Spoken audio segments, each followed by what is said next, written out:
করে। যেমন কোন বান্দা যদি লা ইলাহা ইল্লাল্লাহ লা ইলাহা ইল্লাল্লাহ নামের জিকির করতে থাকে, 1000 বছর যদি হায়াত পায় আর 1000 বছর সময় লাগিয়ে যদি আল্লাহর সেই বান্দা যদি লা ইলাহা ইল্লাল্লাহ জিকির করে আর শেষে যদি মুহাম্মাদুর রাসূলুল্লাহ সাল্লাল্লাহু আলাইহি ওয়াসাল্লাম না বলে, আপনারা বলেন তার ওই জিকিরের কোনো ফায়েজ হবে? তার ওই জিকিরের কোনো ফায়েজ হবে না। কারণ যেই নামের সাথে লা ইলাহা ইল্লাল্লাহর সাথে মুহাম্মাদুর রাসূলুল্লাহ নাই, ওই জিকির আল্লাহ রাব্বুল আলামিনের দরবারে গ্রহণযোগ্য হবে? হবে? গ্রহণযোগ্য হবে না। এই কারণে আমার আল্লাহ রাব্বুল আলামিন জানে যে দুনিয়ার জমিনে কিছু বান্দা থাকবে, কিছু মুনাফিক থাকবে, তারা আল্লাহ রাব্বুল আলামিনকে ভালোবাসার অভিনয় করবে, কিন্তু আমার হাবিবুল্লাহকে ভালোবাসতে চাইবে না। আমি আল্লাহর হাবিবে পাকের শানে দুরূদ সালাম দিতে চাইবে না। এই কারণে আমার আল্লাহ রাব্বুল আলামিন বলে, যারা শুধু আল্লাহ নামের জিকির করে, যারা লা ইলাহা ইল্লাল্লাহ জিকির করে শেষে মুহাম্মাদুর রাসূলুল্লাহ না বলে, ওই সকল ব্যক্তিরা একদিন আল্লাহ রাব্বুল আলামিনের জিকির করতে করতে করতে দুনিয়ার জমিন থেকে বিদায় হয়ে যাবে। আল্লাহ রাব্বুল আলামিনের জিকির ফেরেশতারা করে, আল্লাহ রাব্বুল আলামিনের জিকির মানুষ করে, আল্লাহ রাব্বুল আলামিনের জিকির জিন ইনসান করে, আল্লাহ রাব্বুল আলামিনের জিকির 18,000 মাখলুকাত 80,000 আলম আল্লাহ রাব্বুল আলামিনের জিকির করে। কিন্তু যেদিন কিয়ামত হয়ে যাবে তখন আল্লাহ রাব্বুল আলামিনের জিকির করার জন্য কেউ কি থাকবে? কারণ সেই দিন তো কিয়ামতই হয়ে যাবে, আল্লাহ রাব্বুল আলামিনের জিকির করার মতো আর কেউ থাকবে না। আল্লাহ রাব্বুল আলামিনের জিকির বন্ধ, কারণ ওই সময় কোনো ফেরেশতাও থাকবে না। কিয়ামত হয়ে গেলে দুনিয়ার জমিনে যত সৃষ্টি আছে কোন সৃষ্টি থাকবে না, আসমান থাকবে না, জমিন থাকবে না, আল্লাহ রাব্বুল আলামিনের কোনো ফেরেশতাও থাকবে না, জিবরাইল আজরাইল ইসরাফিল মিকাইল তারাও থাকবে না। সবাই ইন্তেকাল করবে, সবার মৃত্যু হয়ে যাবে, কেউই থাকবে না। ওই সময় আপনারা বলেন আল্লাহ রাব্বুল আলামিনের জিকির করার জন্য কেউ কি থাকবে? কেউ থাকবে না। তখন আল্লাহ রাব্বুল আলামিনের জিকির বন্ধ, আল্লাহ রাব্বুল আলামিনের জিকির বন্ধ। আল্লাহ রাব্বুল আলামিন শুধু ঈমানদার মুমিন মুসলমানদেরকে দেখিয়ে দিলেন, ও মুমিন মুসলমানেরা রে, জেনে নাও আমি আল্লাহ রাব্বুল আলামিনের জিকির শুধু একা করলেই হবে না। যখন আমার জিকির বন্ধ হয়ে যাবে কিন্তু তখনও আমার নবীর জিকির থাকবে, তখনও আমার নবীর দুরূদ থাকবে। বলে কে ওই দুরূদ পড়বে? দুনিয়ার জমিন তো কিয়ামত হয়ে যাবে, সব কিছু তো একদম ধ্বংস হয়ে যাবে, কোনো কিছুই থাকবে না। আমার আল্লাহ রাব্বুল আলামিন ডেকে বলে কোনো কিছু থাকবে না, তামাম দুনিয়ার মালিক আমি আল্লাহ আমার বন্ধুর শানে তখন একা নিজেই দুরূদ পড়ব। আল্লাহু আকবার বলে, ইয়া রাসূলুল্লাহ বলে, দুনিয়া একদম ধ্বংস হয়ে যাবে, কেউই থাকবে না, কিন্তু আমার নবীর দুরূদ থাকবে। কার মাধ্যমে থাকবে? যিনি সারা দুনিয়ার বাদশাহ, তামাম দুনিয়ার মালিক, সবকিছুর মালিক যিনি, তিনি আমার নবী পাকের শানে দুরূদ পড়বে। ও ভাই, তুমি আমার নবীজিকে দুরূদ সালাম দিলে দাও, না দিলে নেই, আমার নবীর কোনো কিছু যায় আসে না।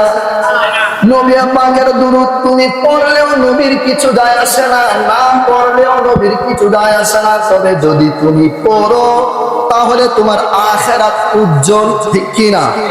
আর যদি না পড়ো তাহলে আখিরাত অন্ধকার। তবে তুমি যদি আল্লাহর হাবিব পাক পাকের শানে দুরূদ সালাম না পড়তে চাও, তাহলে আল্লাহর হাবিবের কোনো কিছু যায় আসে না। কারণ কোন মানুষও যদি আল্লাহর জিকির না করে, আল্লাহর হাবিবে পাকের শানে দুরূদ না পড়ে, আল্লাহ রাব্বুল আলামিন আরো শত শত সৃষ্টি রেখেছেন। আল্লাহর প্রত্যেকটা সৃষ্টি জিন ইনসান সহকারে, সকল জীব জানোয়ার সহকারে, আকাশের জমিনের ফেরেশতারা সহকারে প্রত্যেকে আমার নবীর শানে দুরূদ সালাম পাঠ করে, সবাই নবীর শানে দুরূদ পড়ে। এবার আসুন এই আয়াতের মধ্যে আল্লাহ রাব্বুল আলামিন বলেন, নিশ্চয় নিশ্চয় নিশ্চয় আমি আল্লাহ রাব্বুল আলামিন আমার সকল ফেরেশতাদেরকে নিয়ে আমার হাবিবে পাকের শানে দুরূদ সালাম পাঠ করি। সুতরাং হে ঈমানদার তোমরা আমার হাবিবে পাকের শানে তোমরাও তাজিমের সহিত সম্মানের সহিত দুরূদ সালাম প্রেরণ করো। ঘোষণা দিয়েছেন কে? আর জোরে বলেন কে? ঘোষণা করেছেন আমার আল্লাহ রাব্বুল আলামিন। এবার যারা দুনিয়ার জমিনে আল্লাহ রাব্বুল আলামিনের শানে জিকির করে নবীকে চায় না, তারা দুনিয়ার জমিনে কোনো কিছুই পাবে না। সুতরাং আল্লাহকে পাইলে, শুধু আল্লাহকে পাইলে, আল্লাহকে চাইলে আল্লাহকে পাওয়া যাবে না, নবীকেও পাওয়া যাবে। কিন্তু যদি নবীকে চাওয়া যায়, নবীকে পাইলে আল্লাহ পাওয়া হবে, নবীও পাওয়া হবে, দুনিয়াও পাওয়া হবে, আখিরাতও পাওয়া হবে। তামাম দুনিয়া তার পেছনে ঘুরতে থাকবে। কেউ যদি নবীর হয়ে যায়, আল্লাহ তার হয়ে যায়। আল্লাহ যার হয়ে যায়, আল্লাহর সকল সৃষ্টি তার হয়ে যায়। মন থেকে মহব্বত নিয়ে যে ব্যক্তি আল্লাহর রাসূলকে খাস দিলে ভালোবাসে, আমরা তো ভালোবাসতে পারি না। আমরা ভালোবাসতে পারি না তো কিভাবে আমরা ভালোবাসি? আমাদের যেটা, এটা ভালোবাসা না, এটা স্বার্থপরতা। তা কি স্বার্থপরতা? আমরা নবীজিকে কেন ভালোবাসি? জান্নাত পাওয়ার জন্য। নতুবা নবীকে ভালো না বাসলে তো কিয়ামতের দিন উপায় থাকবে না, এই কারণে ভালোবাসি। কিন্তু আমার নবী কোন কারণে ভালোবেসেছেন? নবী উম্মত বলে আপনাকে বিনা স্বার্থে নবী ভালোবাসেছেন। জোরে বলেন না সুবহানাল্লাহ। বিনা স্বার্থে নবী আমার ভালোবেসেছেন উম্মতদেরকে। কিন্তু আমরা কেন ভালোবাসি? এরপরেও তো আমরা নবীজিকে ভালোবাসতে জানি না, ভালোবাসতে পারি না। যদি আমরা ওই রকম ভালোবাসতাম, তাহলে আল্লাহর হাবিবের কলিজায় আঘাত করতাম না, আমরা দাড়ির মধ্যে কুর লাগাইতাম না, আমরা দাড়ির মধ্যে ছেটে রাখতাম না। এবং আল্লাহর হাবিব সাল্লাল্লাহু আলাইহি ওয়াসাল্লামের হুকুম, নবীজি বলেছেন কি, উম্মত তুমি ডান পাশ দিয়ে হাঁটো, আমার সুন্নাতগুলো মেনে চলো। উম্মত কাউকে গলায় ধাক্কা দেবে না, উম্মত কাউকে কটাক্ষকর ভাষায় কথা বলবে না, উম্মত কারো মনে আঘাত দিয়ে কথা বলবে না, উম্মত কারো শানে আঘাত করবে না, উম্মত কাউকে অপমান অপদস্থ করবে না, উম্মত কারো হক নষ্ট করবে না। আপনারা বলেন, নবীজি যা বলেছেন আমরা কি তা করি? বরং আল্লাহর হাবিব যা অপছন্দ করেছেন আমরা তা করি। আমরা আল্লাহর হাবিবকে ভালোবাসতে জানি না, ভালোবাসতে এখনো পারিনি, এখনো আল্লাহর হাবিব সাল্লাল্লাহু আলাইহি ওয়াসাল্লামের আশিক হতে পারিনি। কিন্তু এরপরেও জীবনের সর্বোচ্চ সবকিছু দিয়ে আল্লাহর হাবিব সাল্লাল্লাহু আলাইহি ওয়াসাল্লামকে ভালোবাসতে হবে। যারা একদম খাস দিলে আল্লাহর হাবিবকে ভালোবাসে, তারা কি করবে জানেন? তারা দেখে এটা তাকওয়ার বিষয়। এটা কিসের বিষয়? তাকওয়ার বিষয়। যারা আল্লাহর হাবিব সাল্লাল্লাহু আলাইহি ওয়াসাল্লামকে মন থেকে ভালোবাসে, আমরা যে আলেম, আমরাও তো ভালোবাসতে জানি না। আমরা যদি আল্লাহর হাবিব সাল্লাল্লাহু আলাইহি ওয়াসাল্লামকে আমরাও যদি পরিপূর্ণভাবে ভালোবাসতে পারতাম, তাহলে নবীজি যেভাবে চলেছেন আমরা ঠিক সেভাবে চলতাম। নবীজি যা করেছেন আমরা তা করতাম। নবীজি যেভাবে চলতে বলেছেন আমরা ঠিক সেভাবে চলতাম। এখন আল্লাহ ওয়ালা যারা, তারাই একমাত্র হুবহু আল্লাহর হাবিব সাল্লাল্লাহু আলাইহি ওয়াসাল্লামকে অনুসরণ করে। নবী আমার কিভাবে খেয়েছেন, নবীজি কিভাবে হেঁটেছেন, নবীজি কি পড়েছেন, কেমন পোশাক পরিধান করতেন, নবীজি কেমন ভাবে কথা বলতেন, সব সময় যার সাথেই কথা বলতেন মুচকি হাসি দিয়ে, হাসি মাখা মুক্তি নিয়ে আল্লাহর হাবিব সবার সাথে কথা বলতেন। সুবহানাল্লাহ। একজন ইহুদির সাথে পর্যন্ত কথা বললে আল্লাহর হাবিব সাল্লাল্লাহু আলাইহি ওয়া আলিহি ওয়াসাল্লাম এমন সুন্দর করে কথা বলতেন, ইহুদির আল্লাহর হাবিব সাল্লাল্লাহু আলাইহি ওয়া আলিহি ওয়াসাল্লামের ঠোঁটের দিকে থাকতে থাকতে। সুবহানাল্লাহ।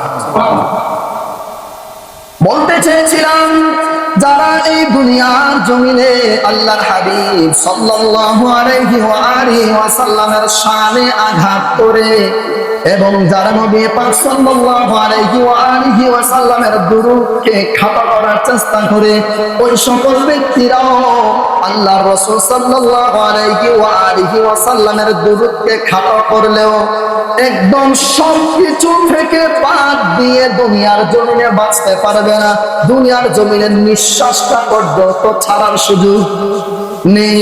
আল্লাহর হাবিব সাল্লাল্লাহু আলাইহি ওয়া আলিহি ওয়াসাল্লামকে ভালোবাসতেই হবে, এছাড়া কোনো উপায় নেই। তবে যারা যারা আল্লাহর হাবিব সাল্লাল্লাহু আলাইহি ওয়া আলিহি ওয়াসাল্লামকে ভালোবাসে, তারা নবীজির কথা শুনতে তারা আবেগ আপ্লুত হয়ে যায়। নবীজি পাক সাল্লাল্লাহু আলাইহি ওয়াসাল্লাম যেভাবে চলেছেন এভাবে চলার চেষ্টা করে, নবীজি পাক সাল্লাল্লাহু আলাইহি ওয়াসাল্লাম যেভাবে কথা বলেছেন সেভাবে কথা বলার চেষ্টা করে, নবীজি যা করেছেন তা করার চেষ্টা করে। ও মুসলমান ইমানদার, বলতে চেয়েছিলাম এই আয়াতের মধ্যে ইয়া আইয়ুহাল্লাযীনা আমানু সাল্লু, সাল্লু শব্দের মধ্যে সুন্দর একটি হাকিকত রয়েছে। সেই হাকিকতটি হচ্ছে সাল্লু শব্দের 13 নম্বর হাসিয়ার মধ্যে সুন্দরভাবে ইমাম জালালউদ্দিন সুয়ুতী রাহমাতুল্লাহি আলাইহি তাফসীরে জালালাইনের মধ্যে সুন্দর করে ওই আয়াতের সাল্লু শব্দের তাফসীর সুন্দরভাবে করেছেন। আমরা যারা যারা আল্লাহর হাবিব সাল্লাল্লাহু আলাইহি ওয়া আলিহি ওয়াসাল্লামের নাম শুনে চোখে কি করি, আঙ্গুলে চুমু খেয়ে চোখে মাসাহ করি, ওই কাজটি আমরা আল্লাহর হাবিব সাল্লাল্লাহু আলাইহি ওয়া আলিহি ওয়াসাল্লামের মহব্বত নিয়ে করি। মনে রাখবেন, শুধু মহব্বত নিয়ে নয়, এটা করা আল্লাহর হাবিবের নাম শুনে হাতের আঙ্গুলে বৃদ্ধাঙ্গুলে চোখে চোখের মধ্যে মাসাহ করা সিদ্দিকে আকবরের সুন্নাত। যিনাকে সিদ্দিকে আকবর উপাধি দিয়েছেন আল্লাহ, কে দিয়েছেন? আল্লাহ। যিনি সমস্ত সাহাবীদের শ্রেষ্ঠ সাহাবী, যিনি দুনিয়ার জমিনে যতদিন বেঁচে ছিলেন আল্লাহর হাবিব পাকের সাথে চলেছেন, যতদিন ছিলেন ততদিন নবীজির সহচর ছিলেন, নবীজির একদম ছায়া হয়ে নবীজির সাথে সাথে থেকেছেন। আজও সেই আবু বকর আল্লাহর হাবিব থেকে দূরে নয়, আল্লাহর হাবিবের পাশে এখনো মদিনাতে শুয়ে আছে। তো যারা নবীজিকে ভালোবাসে তারা কি নবীর কাছে থাকবে না দূরে থাকবে? যে যত ভালোবাসবে সে তত কাছে থাকবে, যে যত কম ভালোবাসবে সে তত দূরে থাকবে। মুসলমান ইমানদার, সাল্লু শব্দের 13 নম্বর হাসিয়ার মধ্যে ইমাম জালালউদ্দিন সুয়ুতী রাহমাতুল্লাহি আলাইহি লিখেন, একদিন আল্লাহর হাবিব সাল্লাল্লাহু আলাইহি ওয়া আলিহি ওয়াসাল্লাম মসজিদে নববীর মধ্যে দাঁড়িয়ে আছেন, সুন্দরভাবে দাঁড়িয়ে আছেন। পাশে হযরত বেলাল রাদিয়াল্লাহু তাআলা আযান দিচ্ছে, নবীজির একদম বরাবর পেছনে হযরত সিদ্দিক আকবর রাদিয়াল্লাহু তাআলা দাঁড়িয়ে আছেন। সুবহানাল্লাহ। হযরত বেলাল রাদিয়াল্লাহু তাআলা যখন বলেন আশহাদু আন্না মুহাম্মাদার রাসূলুল্লাহ,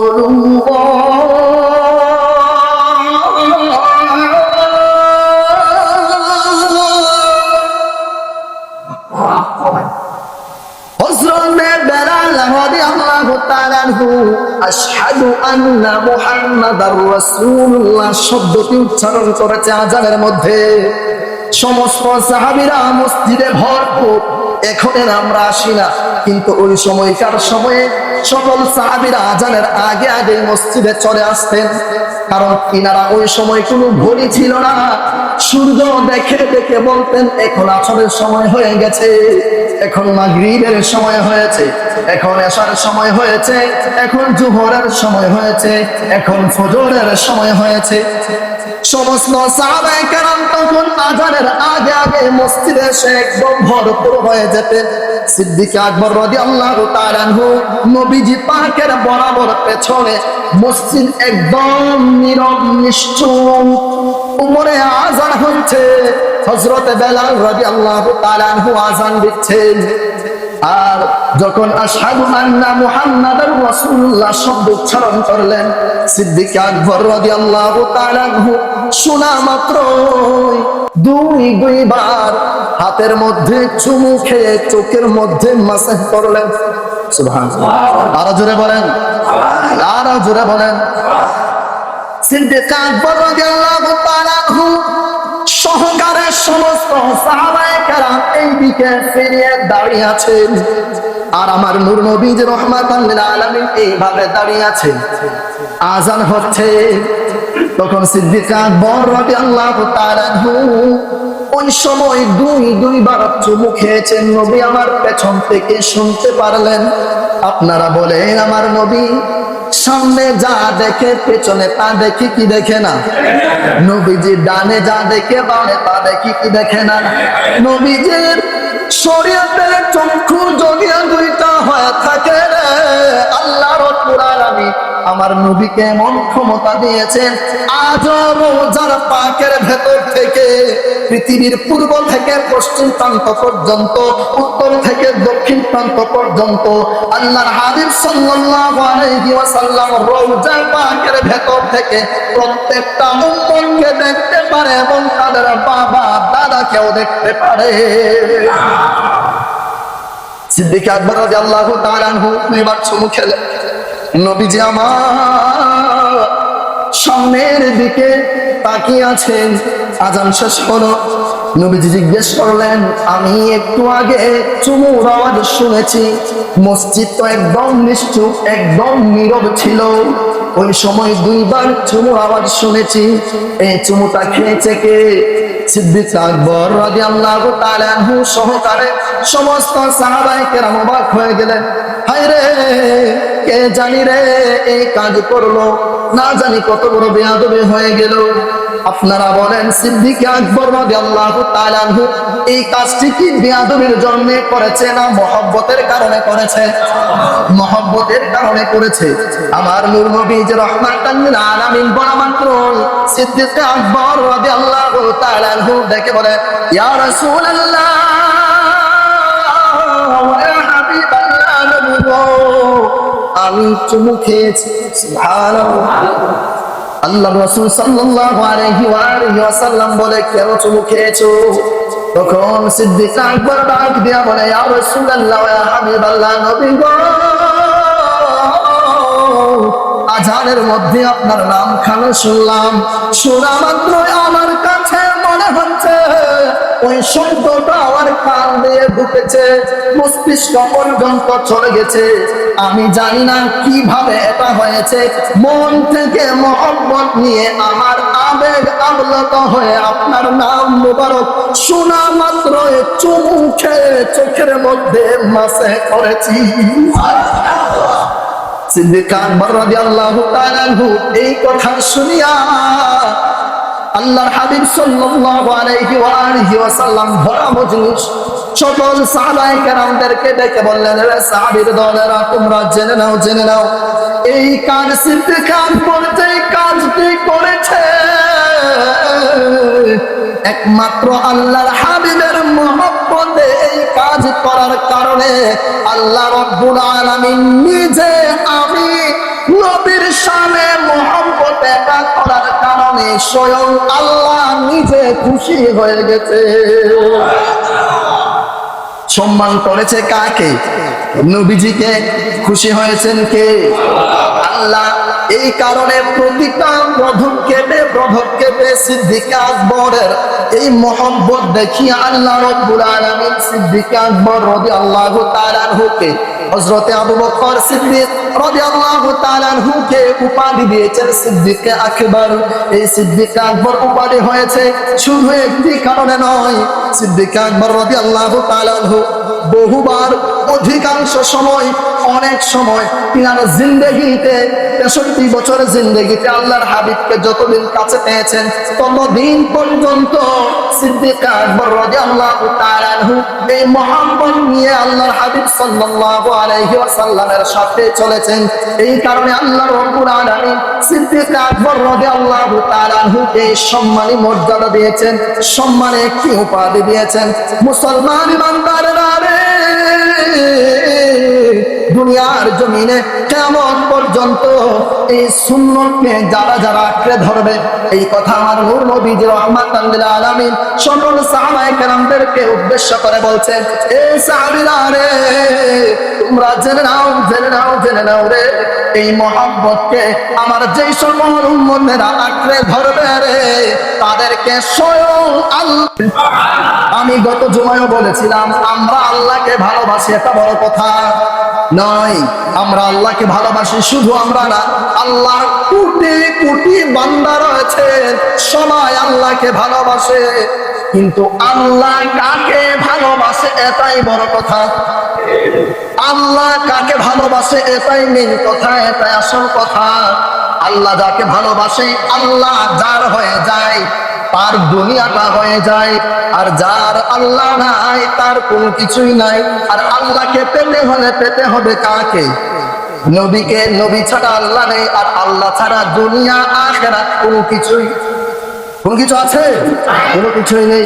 শুধু তাই নয়, আল্লাহর হাবিব সাল্লাল্লাহু আলাইহি ওয়া আলিহি ওয়াসাল্লাম তিনার উপর দুরূদ সালাম পাঠ করার কথা আমার আল্লাহ রাব্বুল আলামিন এত বেশি বলেছেন। মুসলমান ইমানদাররা রে, হযরত আব্দুল্লাহ ইবনে আমর রাদিয়াল্লাহু তাআলা আনহু থেকে একটা হাদিস মোবারক খানা হচ্ছেন, মান সাল্লা আলাইয়া নাবিয়্যান সাল্লাল্লাহু আলাইহি ওয়াসাল্লাম কাতাবাল্লাহু লাহু 10 হাসানাতিন ওয়া মা'a আনহু 10 সাইয়্যাতিন ওয়া রাফা'a লাহু 10 দারাজাত।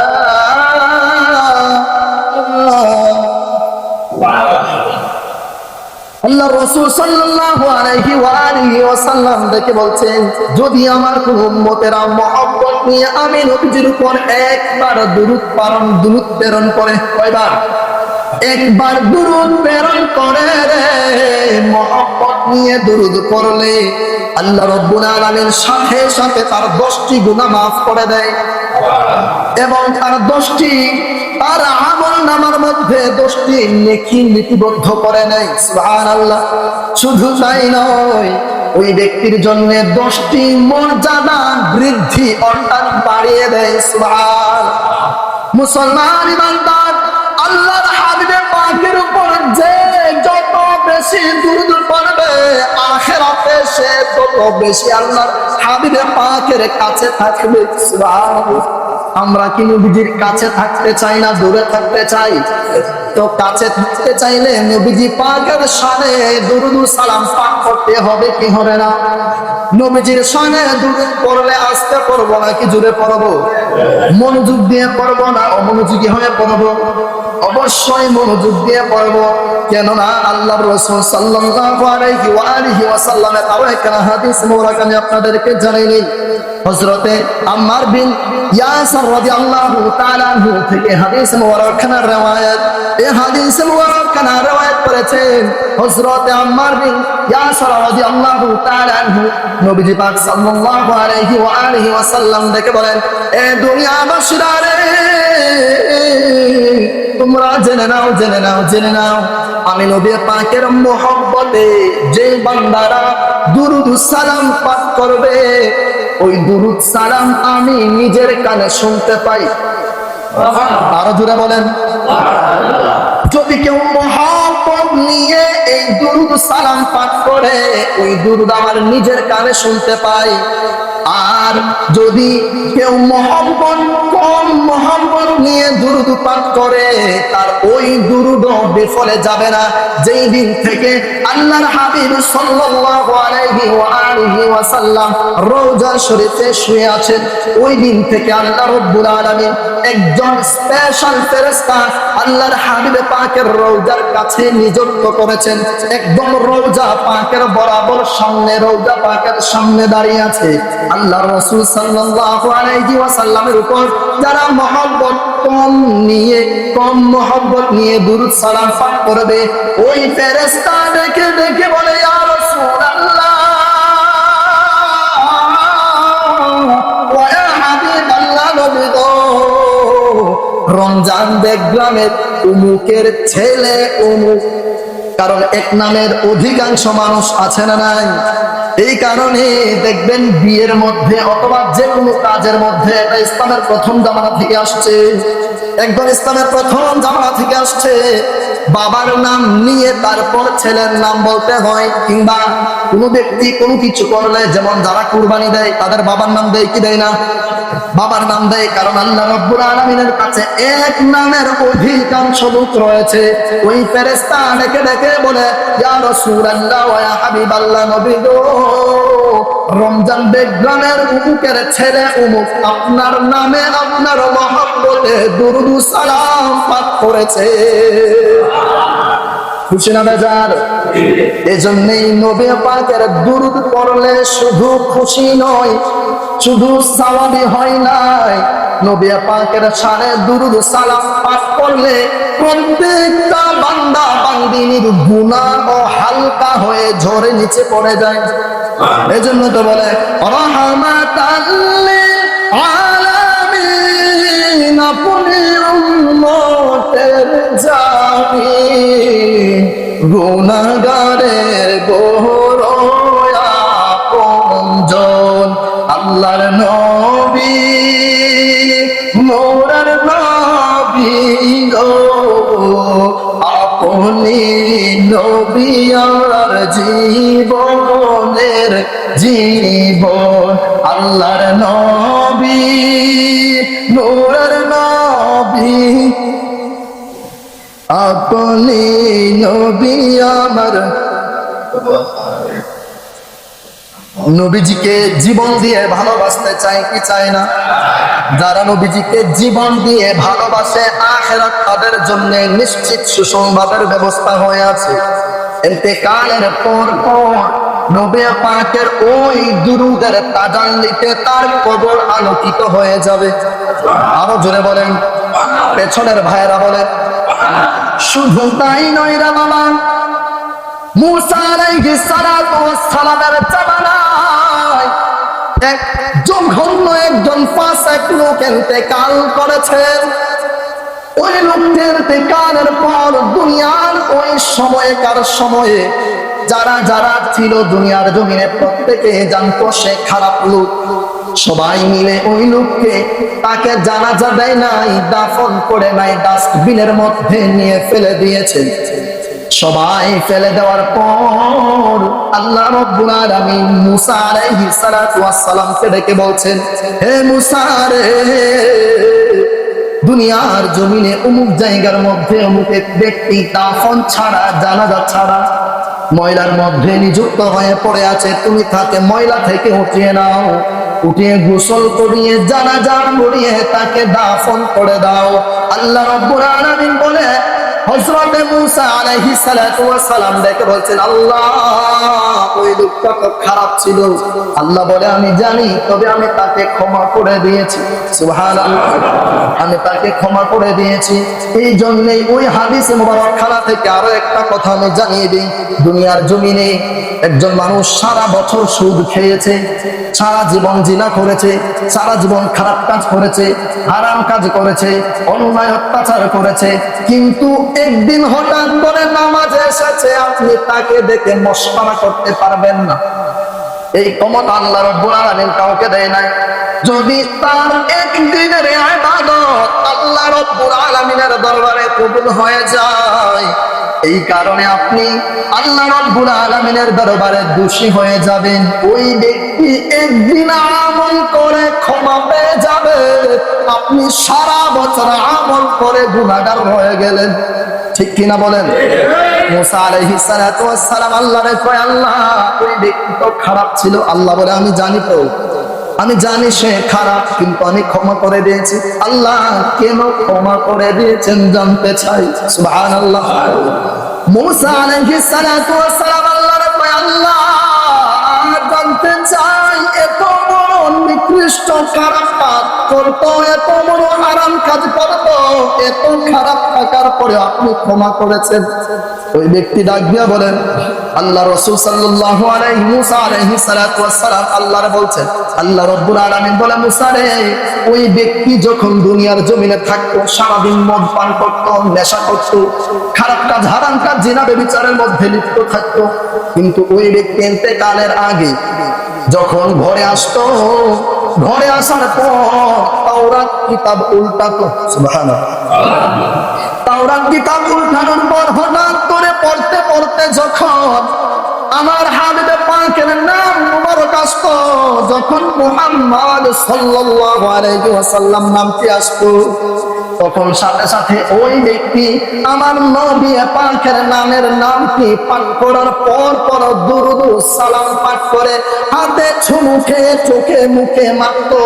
আর তার এই কাজটি আমি আল্লাহর দরবারে বড় গ্রহণযোগ্য হয়েছে, বড় ভালো লেগেছে। এই ভালো লাগার কারণে আমি আল্লাহ তার জীবনের সব গুনাহ মাফ করে দিয়েছি। তো ওই ব্যক্তি কয়দিন ইবাদত করেছে? একদিন, একটু মুহূর্তে, এক মুহূর্তে মাত্র কি করেছে? তাওরাত কিতাব উল্টিয়ে পাঠ করেছে। হঠাৎ করে দেখেছে কি আল্লাহ রাসূল সাল্লাল্লাহু আলাইহি ওয়াসাল্লামের নাম মুবারক মুহাম্মদ তিনি পড়েছেন। তিনি তো আল্লাহর পয়গম্বর, আখিরি জামানার নবী, তিনি আখিরি জামানায় আসবেন, সকল নবীদের শেষ নবী হিসেবে তিনি আসবেন। ওই হিসেবে আল্লাহর হাবিব হিসেবে যখন পড়েছেন, নামটি পড়ে চুমুখে চোখে মুখে মাখতে শুরু করলেন। আল্লাহ রাব্বুল আলামিনের এই কাজ পছন্দ হয়ে গেছে। এজন্য সারা বছর আমাদের বন্দেগী করেন, কিন্তু মানুষের নামে গীবত করলে আপনার জিন্দেগির ইবাদত সব বিফলে চলে যাবে। সারা বছর খারাপ কাজ হারাম কাজ বেনামাজি এসেও যদি মসজিদে নামাজ পড়ে, আপনি বলতে পারবেন না হেতদিন করে আসছে নামাজ পড়তে, আপনি খিলখিল করতে পারবেন না। আপনার এই খিলখিল, আপনার এই ঠাট্টার কারণে আপনার জিন্দেগি বরবাদ হয়ে যাবে। তাকে আল্লাহ কবুল করে নেবে, আছে না নাই? তাকে আল্লাহ রাব্বুল আলামিন কবুল করে নেবেন। এজন্য কাউকে ঠাট্টা করা যাবে, কাউকে কখনো ঠাট্টা করা যাবে না, কোনো কারণে ঠাট্টা করা যাবে না। রব্বুল ইজ্জত আল্লাহর হাবিব সাল্লাল্লাহু আলাইহি ওয়াসাল্লামের মহব্বত আমাদের অন্তরে কালবে জিন্দা করে দিন, সকলে পড়ে আমিন। এবং বেশি বেশি দুরূদ সালাম পাঠ করার তৌফিক এনায়েত করুন। আমরা সকলে পড়ি আল্লাহুম্মা আমিন।